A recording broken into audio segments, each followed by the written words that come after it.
Today's episode is brought to you by Oxenham Group. Disengaged employees cost U.S. companies up to $550 billion per year, and a recent Gallup poll showed that only 33% of the U.S. workforce considers itself engaged. How are you ensuring that the people you hire are engaged? The Oxenham Group is a recruiting company that focuses on why a person takes a job and what makes them stay. They do this by understanding one's motivation, skills, and personal mission.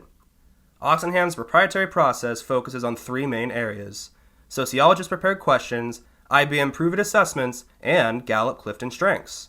The combined results give the interviewer valuable insight into the potential for close alignment and the likelihood of engagement. Reach out today to learn more about how you can identify highly engaged people and harness the power of alignment with Oxenham Group. For more information, please call 605-610-3026 or visit their website at oxenhamgroup.com. Hey everyone, and welcome back to Canopy Cast. It is great to see you all, listeners and watchers. Here we have a very special guest, Roman Prokopchuk here. He is the founder of a massive digital marketing agency and a global top Apple 100 podcast. Roman, thanks so much for being aboard here. How are you doing today? Good. Thanks for having me on, guys. Awesome. Well, it's great to have you on here. I guess first kind of question that I'd like to explore and to kind of give our listeners more of a background. I guess what's your story? You have a massive podcast, incredible following, and all the success. But how did you get to where you are now? I guess where are you now, and what's kind of your backstory? Yeah, I mean, it's still a work in progress, obviously, but I'm a first generation immigrant from Ukraine. I came to the US in 1990 when I was 5 with 6 other family members to a 2-bedroom apartment. And kind of my grandparents are already retired. They had to go back to work here and, worked for another 20 years into their 70s. And so that's kind of like a backstory of like seeing hard work and, entrepreneurship and stuff like that and hustle. I graduated with a degree in criminal justice and had a internship with the Secret Service, but that actually happened during the 2007-2008 recession. So literally I graduated, state, local, federal, and agencies froze hiring. So I basically couldn't find a job. So I was looking for months. I kind of was down, started getting a little depressed. Only really thing I was doing is going to the gym. So I, struck up a conversation. And one day someone said, come out to my car. I want to give you something that may help, which could have went several ways. But that I went after my workout and they opened their trunk and there was a packet about search engine optimization, like a 50-page packet. So they said my business has a need. So read this packet, take another month or two, go online, read as much as you can, and you can start doing this for my business. And basically I thought I had nothing to lose. It was, out of necessity. And I kind of jumped into digital marketing then and have been since 2008. So going on 12 years. I've held 3 director roles, had people management roles on the agency side, worked with Fortune 500 clients, worked on over about, 600 campaign clients at this point, and then founded my own company in 2012 as well, and kind of have been growing as the internet and the whole ecosystem has been growing in terms of opportunity of where you can market to obviously your target audience.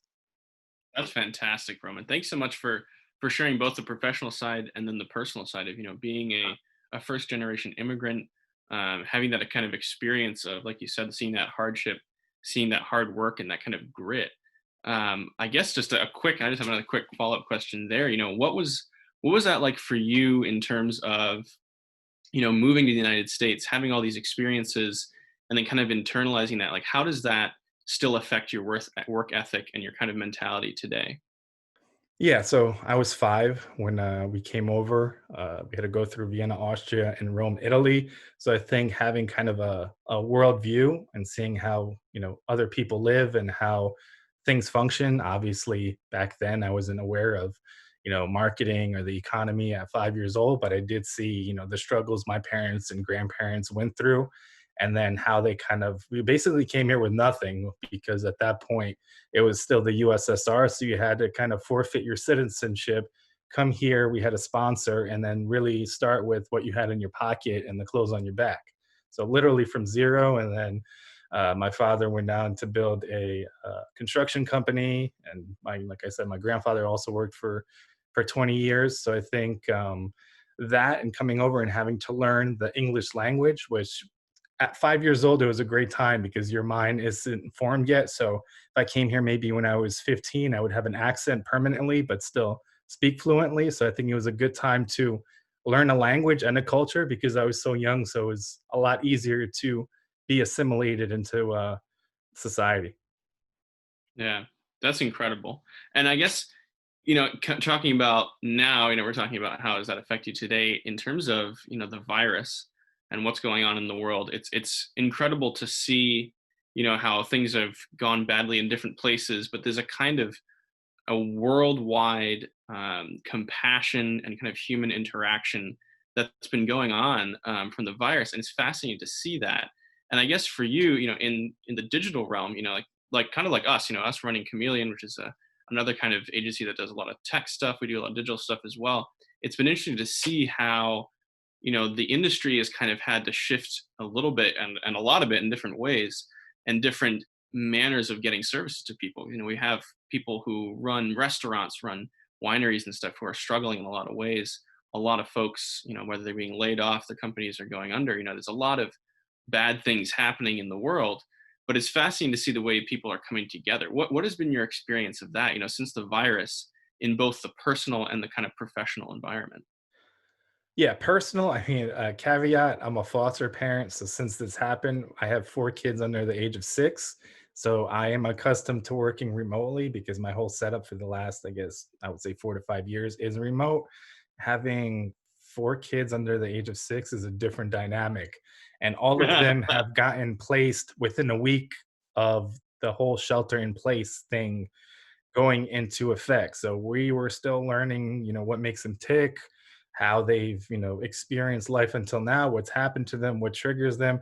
So there's that caveat of like the whole family relationship and what we can really do because it's 4 little boys that are bouncing off walls. So currently napping. So my recording schedule on my show and doing interviews hovers around nap time and bedtime.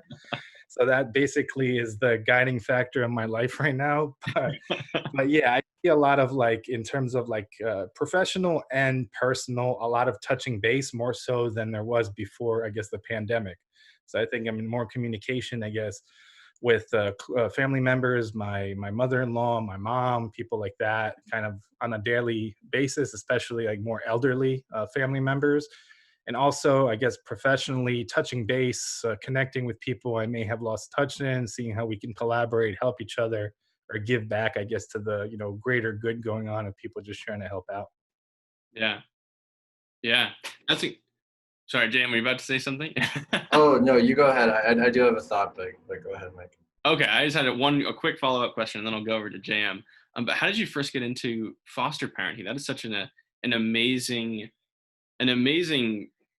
activity at all. To bring in children into your house, to raise them, to care for them, to love them. How did that first kind of happen for you?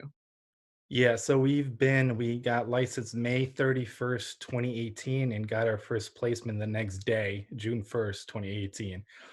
2 boys, actually, that placement was positioned like we would be able to adopt them. So technically, we're classified as foster to adopt. We had them for a year and they ended up being reunified with their biological mom, which obviously sucked because that setup was like, yes, we're going to be adopting them. But in terms of foster care system, things can turn around in 24 hours and you don't know where a case can land. Up until now, we've had 20 kids in our home. And getting into it, the last 3 years, me and my wife have had 5 miscarriages and going through a lot of infertility stuff, which we spent over 100K out of pocket on. So basically, we talked to each other and we felt that, there's kids to help and it would be possibly another way or route to start a family, including still trying naturally and with the infertility treatments as well. That's powerful. I mean, wow. Like, thank you for sharing that. I mean, that's really incredible to hear. The persistence and just the fortitude that you and your wife have shown and continue to show, and everything that you're going through, and just like your approach to deal with that, to handle that is very inspiring. So thank Yeah, I mean, if I didn't have her, I don't my wife, I don't think I could do it, especially now. The kids with everything going on, they have 20 hours of calls with caseworkers, biological parents, law guardians, nurses, other, nonprofit agencies. So literally my wife is on the phone for 20 hours a week just with and for the kids. Wow, the power of a good wife. Yeah, Yep. that's true. Yeah, I mean, talk about giving back. That's crazy. Mike, you actually stole the question that I was going to ask. Like what got you into foster parenting? Because that's really admirable, especially with the number that you brought in the last couple of years. 20 and what'd you say, 2 years Yeah, it's gonna is be crazy. 2 at the end of, I guess, the last day of this month will be 2 years. Wow. Yeah, I mean, I guess that that kind of poses another question that came to mind, which is, family is obviously very important to you. How have you kind of maintained that work-life balance around, you said you're working from home. So, for those people out there, especially right now with coronavirus, kind of struggling to keep that work-life balance with the proximity, how do you keep that up? Yeah, so like I said, I mean, I've usually worked out of my home office prior to this for a few years, but it just having that personal space without kids just throwing things and breaking things and the dogs going off, which luckily they're quiet right now. So it's a lot, like I said, juggling around their schedule and then jumping on things like podcast related or different like emerging technologies or things I want to try out or test out, like kind of after hours. So either when they're in bed or early in the morning before they wake up for an hour or two. And sometimes, obviously, sacrificing things like watching Netflix or doing whatnot. And sometimes you do need that because you get kind of burnt out. And I guess the last 3 days I've gone to bed at like 3:30 and woke up at like 7. But eventually they'll catch up to you. So I always need like a day just to sleep, not sleep in, usually just 7 hours or something like that.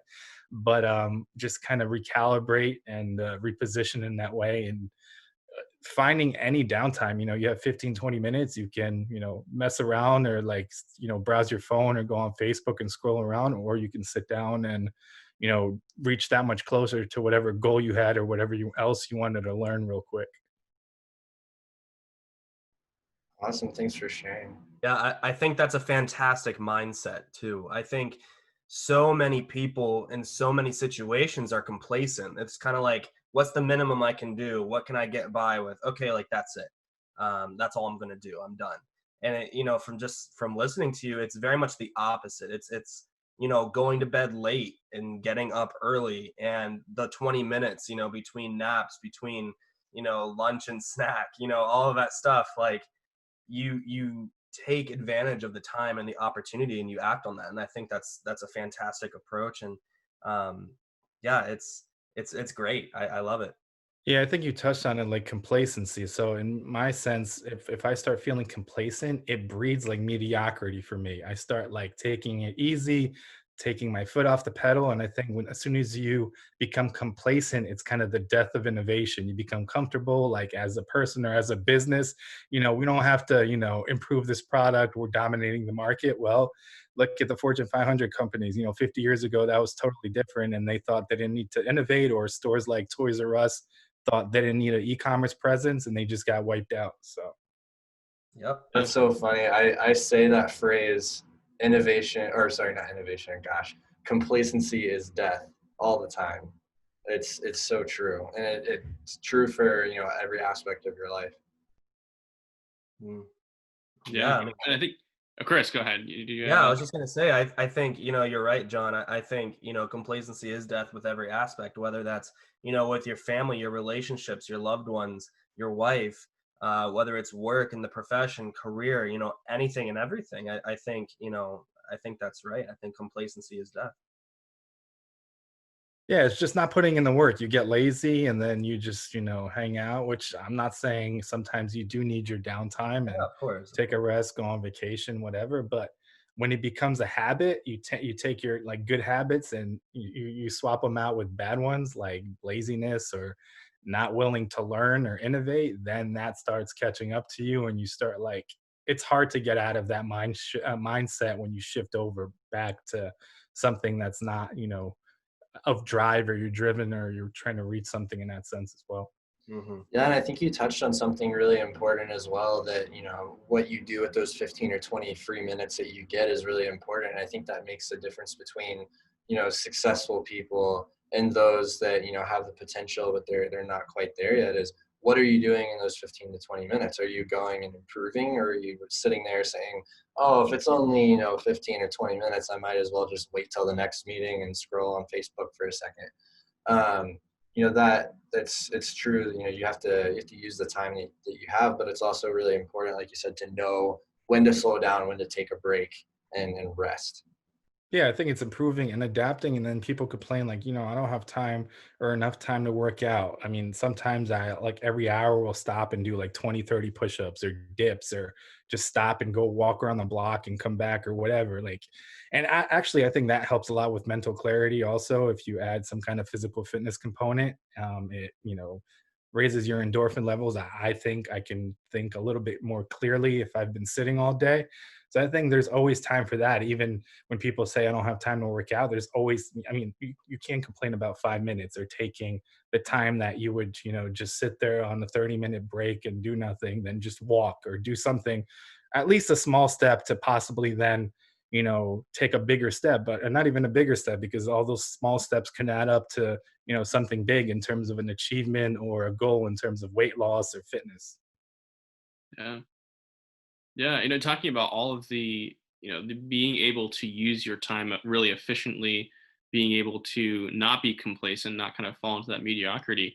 What do you think for all of our listeners out there, and the three of us as well? What do you think for you on a daily basis enables you to do that? Is what are like your motivations and stuff? Because you've achieved a lot of success. You have an incredibly successful podcast as well. What on a regular basis do you think is getting you there?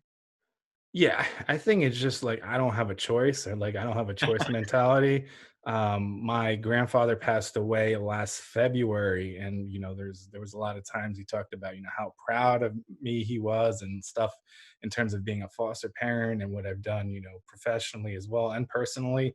And I think when I went through the grieving process, I mean, I could have kept grieving or just like shut down and abandoned certain things in terms of like goals or drives. But then I thought to myself that I owe it to him and everybody that came before me, the people that brought me to this country, to take advantage of all the opportunities that I'm handed, because there's so many and things open up and doors open up, you don't even see them opening up, and eventually like these opportunities come about.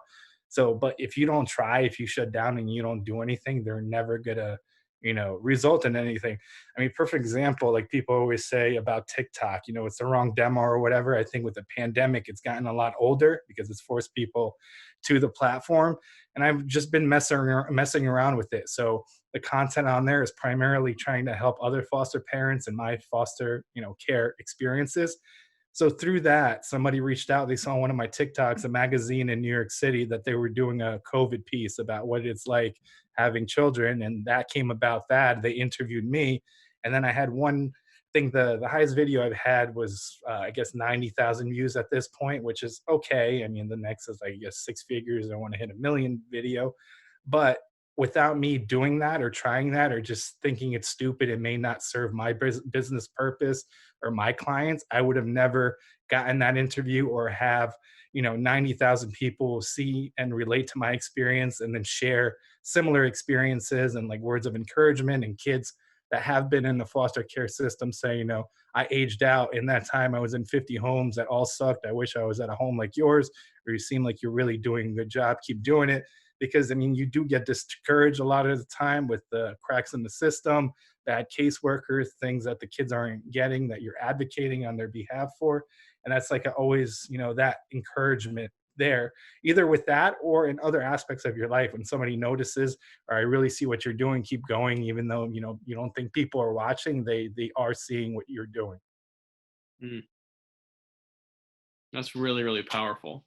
And I think that speaks to your experience of, I love the way you explained it, talking to a bunch of people, including people who've been through the foster program. That's so powerful to know that like you're positively affecting people right now, and to see that in the future, I think is amazing. And like kind of going off of that, those positive impacts, those giving moments, I think it's been amazing to see, for me personally, the ways in which people are giving to each other, are relating to each other, have kind of a compassionate outlook, in like the last 6 months of the virus as well. I guess, you know talking about your experiences and your kind of development through the foster system, is that something that you think, those experiences that you've had, have those kind of molded you in a way to be the kind of person you are, who is, giving back, who is communicating with like many people across the world through the virus, through the situation, spreading that positivity? Is that something that you kind of built in yourself from that? I think I was like that in terms of a character trait prior to becoming a foster parent and prior to the whole pandemic. But I think in terms of becoming a foster parent, it really puts things into perspective in terms of what's important on an everyday basis. You may get a stupid email that you're, irate about, but it really is trivial in the grand scheme of things, where you have, a 3-year-old that's coming to you with, a few months prior that had a fractured skull, has burns all over their body, all kinds of like physical, emotional, damage that you're getting, and trying to help repair and help them feel as safe as possible. So the experiences of, we've had children usually 8 or 9 years and younger, so all these kids have experienced more than some adults. So seeing that, it puts things into perspective. It adds in terms of who I am, in terms of how empathetic I am to other people. And I think has added to kind of my emotional IQ as well, how I handle certain situations. Mhm. That's amazing. And then I guess, changing gears a little bit, we're talking about all these important life experiences and everything. What first got you into podcasting? Now you're extremely successful, top 100 Apple Podcasts. Listeners, go check them out. But what originally got you into that? What started you on podcasting? Yeah, I always wanted to do it. I guess if I was starting it when I wanted to start it, it would have been like 5 or 6 years ago. I think honestly, like Joe Rogan, like that's like the go-to. He just got his little like payout deal with Spotify. I think they gave him Yeah, 100 million, which is yeah, nice, and validates the podcast industry and what he's been doing in the community he's built. But like him and other podcasters, I think it was an important platform just to freely share your ideas and experiences and not have it be censored in any way. I mean, if I had a show on a network or something like that, I have to be privy to the information I'm fed, or like that programming, style. So I think it's one of the only left truly kind of uncensored, unbiased, mediums. I mean, if you have a video version of your podcast, if you put it on YouTube and it offends somebody, usually they'll demonetize it or take it down. But the audio medium in that sense is superior. So I think I just wanted to start something at first. I guess the first like 50 episodes were sharing my experiences as a foster parent, different like real world applications in terms of digital marketing strategy, different things I've went to, like people I've met, how that went, different events, stuff like that. And then when I pivoted to the interview format, like I said, it was a month after my grandfather passed away, which I think directly was somewhat of a coping mechanism and helped me deal with the grief and basically heal in that process, talking to other people, some of which mentioned the conversation went to loss and death and disease and stuff like that. So helping learn from other people's experiences kind of like heal that component of my life as well. And I've ran with the interview format. I guess episode 168 just launched, and I have 55 episodes in queue, which is a nice buffer to have. But since it started getting more popular, more people started reaching out, especially with the whole COVID thing, because in-person events got canceled. So different keynotes and stuff like that. So I have a lot of people reaching out that have wanting to reach a audience that they can't now in person, which is, I think, a good problem to have. yeah, yeah. It like you said, kind of you mentioned Joe Rogan, the virus and everything. It seems like podcasting as a medium, has been kind of on the rise for really like the last 5 years or so. But now, especially with the virus, it seems like it's become like a very integrated part of a lot of, I guess a couple of years ago, I used to hear friends say, oh yeah, I listen to podcasts on the car ride or whatever. It was kind of a side thing that would happen sometimes, and now there's a lot more integration and kind of a community aspect to numerous podcasts out there. And it's been great for, I know I can speak for myself and probably the other two guys here. It's been amazing for us to experience kind of the camaraderie and the ease of which people are willing to just go on other people's podcasts, give their time, and just talk. Like, thank you so much for coming on here. And it's been amazing to kind of experience, people who have fantastic podcasts like yourself, a top 100 podcast, willing to spend time with us and just talk and get to know each other and share experiences. And I think for me, that's been an amazing kind of component of the entire podcast experience. Because like you were saying, if you have a network, if you're, if there's any kind of restrictions, it can be hard sometimes to kind of walk through those waters of figuring out, what can I say on here? What can I not say? What kind of guests can I bring on? Who can I not bring on? And I think, like you're saying, that freedom that is inherent in the medium is so powerful. And I think that's probably a huge factor of why it's become so popular. You don't have all of the sound bites and the kind of, the standard kind of mediums out there that can be have a lot of preconceived notions and a lot of angles that a lot of people don't have. And I think it's amazing to experience and be a part of kind of the podcasting culture. What has been like your kind of experience of that, like the culture, how it's kind of developed over the last like 5 years or so?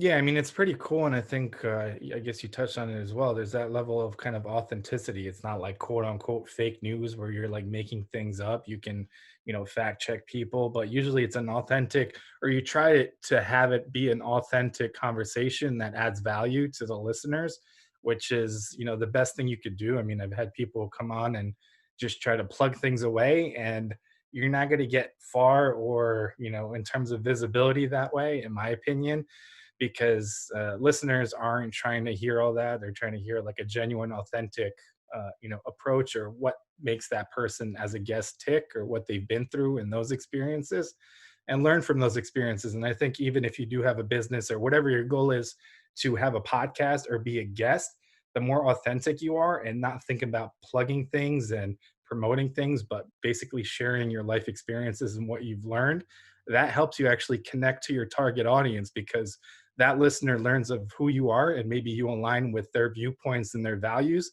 and they become a client. Ultimately, you want clients that have a similar mindset and similar values, at least in my opinion. Obviously, starting out, you're not as picky. You know what I mean? Sometimes business is business to pay the bills, but essentially you want to get to a point where you align with your clients in terms of goals and values, and it makes that business relationship that much easier. And I think, like you said, the podcast community, I think, is one of the most, I guess, giving and authentic communities, in my opinion. Being in digital marketing for that 12 years, 2018, 2019, last podcast movement they had in Orlando. I went to that one in terms of the conference, and I met like so many people, and I got so much value out of it in terms of guests and then appearances on other shows, and then just learning things, how to promote my podcast, different like tips and tricks, networking, all the like after hour stuff. And people were like super genuine and super just willing to help. I mean, there's other platforms, like people reach out to you on LinkedIn. Oftentimes there's ulterior motives where it's like, hey, I saw someone say, okay, hey, what's up? Oh, well, I have 30 leads. Do you want them? Blah, blah, blah. So it's never, I think it's a community where people aren't looking for something in return majority of the time. And it's just like trying to be helpful, which I try to do, and take that approach. And it's, helped me in terms of, growing the show and growing, people understanding of who I am, things that I've experienced, and stuff that I want to, bring light to, like advocacy for foster kids and changing the foster care system. Yeah. And I think, just to go off of, things that you both have said now, I think, I'm convicted that some of the things that makes podcasting so attractive, obviously what you guys have already said, but in addition to that, how raw it is, kind of unfiltered. Like you said, authenticity is huge. I think you get that. You're not looking through a filter. You're not looking through someone else's perspective. You're getting, exactly what you see is what you get with podcasts, in my opinion. And I think that's very attractive for people. I think people are tired of all the crap and they're just like, okay, like no more of that stuff. Like, just what do you have to say? Like, what is it? What's the message you're trying to convey? And like, that's what podcasting is so good at. And I think also, I know something we've talked about in other episodes, and it keeps coming back. It's not about the transaction, it's about the person. But if you put the person first, a lot of times there is some sort of transaction, whether it's networking, whether it's business, business and client, whatever the case may be. If you put the person first, with no ulterior motive, and you just focus on the person, a lot of times there's good on the business side of things that comes from that. Would you mind just kind of commenting on that? Like, how has that been for you personally, over the years? Have you experienced that? I'd love to hear your thoughts on that, Roman. Yeah, I mean, I've gotten like 4 or 5 direct leads of people listening to the show and me being on other shows. I've gotten other inquiries where people reach out, I've heard this episode, can you come on my show? Or like it's really impactful. Or especially like I think you have to be or show all your layers. Some interviews, people, TV interviews or other formats, they have a list of questions they don't want to touch on. You know what I mean? Like me personally, you can ask away. Like, I share about personal experiences, laws, professional, immigration, stuff that I'm struggling with. I don't think anyone's perfect. I think showing that vulnerability really, adds to what you're trying to convey. And I think everybody to a certain extent is struggling with something, anxiety, dealing with something in their personal lives. And when you become that open, that connection is that much deeper, and you can reach those people a lot better and a lot quicker and in different senses. And like I said, few people reached out in terms of companies leads, and then previous guests also reached out to basically connect me with other guests, connect me with other shows. And it just kind of reciprocated when I didn't even really ask, but just I gave them opportunity to come on and share their story. And if they had a show, they were inclined to have me on, and vice versa. And then 1 month, 2 months later, hey, I was on the show. I think it's a great show. And I had a guest that turned his life around. He was one of the founding members of the Medellin drug cartel. I had him on a few episodes ago. He like saw the show, but the interview he did before was on Lad TV, which is a YouTube channel that has like 5 million subscribers, which I was kind of honored because I mean, my platform isn't YouTube, but he came and it was like the second interview he did in his, whole, interview kind of, I guess road show or whatever you want to call it, the shows that he was going on. So it kind of validated the fact that he believed in my show and my format and that what I was looking to achieve with it. Yeah. Yeah, and I think, at the end of the day, I think one of the best, most integral parts of podcasting as a whole is the relationship. From, episode, the guest to the host, from like one guest to another guest. I know like some of the guests that we've had, on our show have actually met each other. Some of them, are clients for each other and service providers for each other. So it's just the networking, like all of the relationships and the friendships that come from it is one of my, favorite parts of podcasting as a whole, for sure. Yeah, and I have that as like a takeaway too. So I try to add value. So the guests I have on, I'm more than happy to share with them. In the last year and a half, I've been on about 50 shows. So I share that list like free of charge or whatever, and try to make those relationships. And if they're good fits for other shows, or if they want to talk, to some of my previous guests or guests that want to network, because I'm ultimately also trying to create a community for my guests. So I've done about 160 interviews in the last year or so. So it's a good kind of bank of all people from different walks of life that can add value to each other. Exactly. Exactly. And I think it's funny. I think in some ways, that's what we're striving to do here at Canopy Cast. I think I think multiple of us have slipped. We used to have a podcast called Chameleon Cast that myself and Christopher ran that was more industry specific stuff. But here at Canopy Cast, like our slogan is an ecosystem of expertise. And our goal is just like have conversations with people like you who excel at what they do, who have experiences to share, who have amazing who they are at the bottom line. And I think like it's been incredible to hear stories in that raw, unfiltered setting, like you and Chris were talking about, to hear, people's who they are and what they do and how they got to who they are. And I think it's such a unique kind of medium because there is kind of that immediate, like you just opened up to us right away. There wasn't a kind of, there weren't any walls there. And I think it's really unique to kind of experience that. And I think, Chris, you touched on it a little bit. I think how people who listen to podcasts, I think a lot of the reason why more and more and more people are is because you get that kind of no walls, unfiltered people who they are, stories the way they are, experiences, as opposed to, oh, hi, how you doing? Oh, pretty good. How's the weather? It's immediate into deep conversation, deep learning about other human beings. And I think ultimately podcasts are, like you said, Chris, all about that human connection, all that just person to person hearing and experiencing someone else. Even if, if you're just listening to one, you're kind of getting to experience both the host and the guest, and you're getting this kind of this great soup of human experience. And I think that's just so unique and so awesome to have, and especially now when everyone's having to stay home, it's more and more difficult to kind of get that authentic human connection on a regular basis. And like you said, like I love that the family connections have in some ways gotten easier. It's been almost easier to communicate with my family. We have these weekly kind of family meetings that we never had before, where all the aunts and uncles and cousins come into a video chat and we all just talk about our lives. And I think that kind of resonates with the podcast culture, with the entire, I think, a shift in our culture in general towards that authenticity that I've seen, honestly, even just on like LinkedIn. 5 years ago, 4 years ago, even, it was very much the kind of resume site you go to and you update and you say, when you get a new job and everything. And now it's an amazing authenticity site. There is still that kind of resume-esque. It's still, what are your achievements, what are your jobs and everything. But I think there's a powerful community of authenticity that permeates LinkedIn and other social platforms now that is really quite something. Because I believe, Chris, I believe we originally got introduced just over LinkedIn. Is that right? Mm-hmm. Yeah. Yep. Yeah. I think that's incredible, the way that people are connecting and finding new ways to connect in more authentic ways. I guess, for you, what does that look like for you being a podcast host as well? Meeting those people, having those authentic kind of conversations.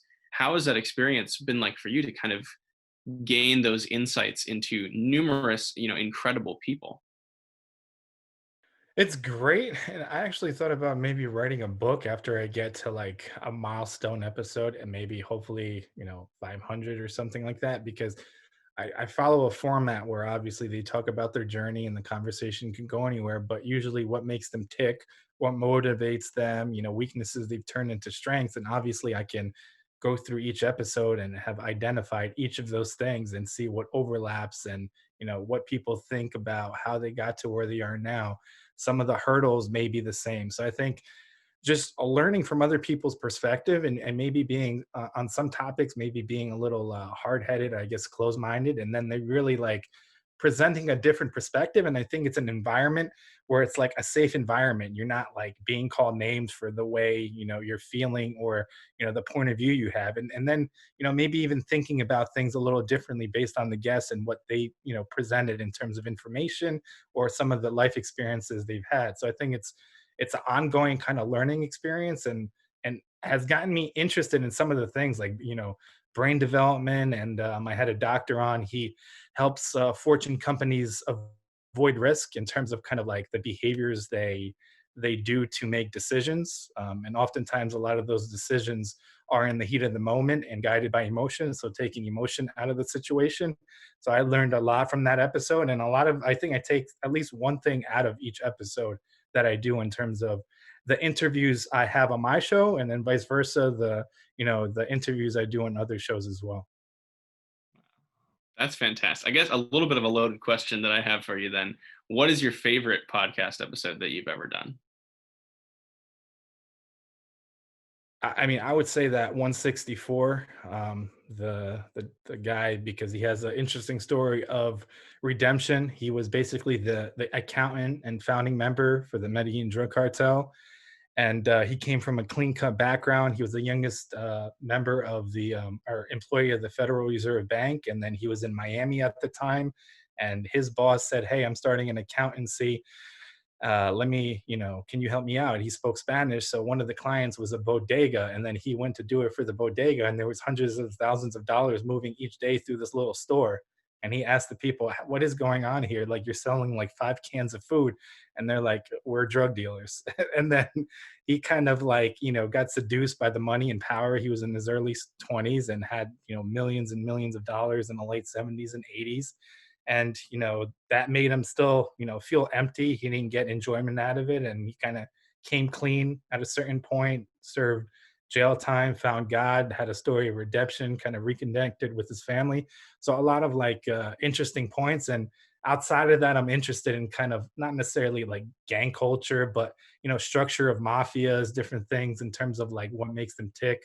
And he has a podcast as well. It's called Narco Mindset, where he kind of like breaks down how his thinking and how that kind of translated into some of the things he do now. He has a doctorate and he does speeches and an author, so I think there was like a lot of value in that episode. But I think each episode had its own kind of value add as well. That's amazing. Definitely have to check that one out. Yeah. All three of us will check that out, and all you listeners, check that out. And I guess going off of that real quick, for any of our listeners out there who, and you mentioned earlier, how important it is, how valuable it is for individuals and companies to have podcasts. Any of the listeners out there who are thinking about it, or maybe their company's thinking about it, or what are your tips for when you're just getting started? Creating a new podcast, getting things going. What are your tips and tricks? What helped you succeed there? Before you even starting it for the right reasons, because if you start it for the right reason, you'll outlast. If you're starting to monetize or become the next Joe Rogan or make millions of dollars, you're not going to succeed, because it's one of those things where, producing something that's valuable in terms of like the content itself that adds value and the quality of the audio isn't an easy feat. The longer the episode, and a lot of remote episodes lead to their own issues in terms of audio quality. So the audio engineering aspect of it is a lot of work that goes into it. The promotion via social and other means, there's a lot of work to it. So, I mean, booking guests, different function, if you have an interview-based format. So there's a lot of moving parts that if you don't do it, like I said, for the right reason, it will often get overwhelming and discouraging, because it sometimes can consume your life if you don't start outsourcing and building a team when you are ready. So, don't worry about monetizing, because eventually, if there are the right sponsors and the right companies, they will see you eventually if you start, doing the right things. And I mean, I have CPM ads at the end of my show. I mean, cover equipment and stuff like that, which is fine for now. But my main thing is that it's a passion project for me still right now, and like a labor of love. And I like getting feedback when people actually got something out of the episode and compliment me about my interview style. Like that actually like keeps me going. So if you don't have the right driver to begin with, like you'll be one of those, wiped out by attrition at like episode 10, which I think is like the average episodes before, a podcaster quits their show. That's awesome. Thank you so much for the tips there. I know we're running out of time a little bit, so I guess Chris and JM, do you have any final questions for Roman? And Roman, do you have any final questions for us? I mean, I really appreciate you guys coming on. I mean, it's an interesting format. This is the first time I've been on with 3 guests, and it actually works out pretty well. So I like the concept of like one person leading, every episode, and then everybody else jumping in. So I think in terms of feedback, that works well. Awesome. Yeah, thank you. I had one last question. Starting your own digital marketing agency, keeping up with that. I think you said since 2012. How has social media changed for you and evolved? How have you had to keep up with that? And then more importantly, especially with the recurring, I'm blanking, with the recurring themes of empathy and transparency and human connection, where do you see social media headed in the future? Yeah, so I mean, as time went on, social became a more important part of the overall digital marketing strategy. for clients, and then marketing myself, my personal brand, my professional brand. So with each advent of an additional platform, so Instagram, came around, I believe, in like 2012, and I started in 2008, where Facebook and Twitter was still in its infancy. So I think understanding those platforms from an organic standpoint and taking advantage of a platform where you do have maximum organic reach before it gets capped, I think is important, because when a new platform comes out, obviously they want users and they want content creations, and you have that ability to go viral and become, I don't really like the word influencer, but impactful in terms of your content or your message, in terms of amplification. And I think this is what I'm doing. I mean, musically turned into TikTok, and that's what I'm trying to kind of do with TikTok before it gets capped. I mean, they're starting to refine their ad platform. So I think it's important to always test, especially in a digital standpoint, because I mean, I know I ran into companies and different professionals where they don't want to adapt. They're an expert in so and so, and they don't want to implement or adjust their strategy or add to their strategy to, incorporate, let's say, TikTok or Facebook. They're fine on Twitter, for example, and don't want to learn anything else. But if you don't at least have knowledge of how something is functional or affects other parts of your campaign, that's not doing justice to, your professional knowledge or your clients that you're looking to do the best job for, in terms of, getting them in front of the right people online and reaching the right audiences. Mm. Yeah, that's fantastic. My last question for you, Roman, is back to the foster father. Over all the, through all the kids that you've had the privilege of being with, what's the greatest thing that you've learned, the greatest lesson you've been taught by the kids? That despite what they've been through, like their transparency and ability to love like unconditionally is still like not broken.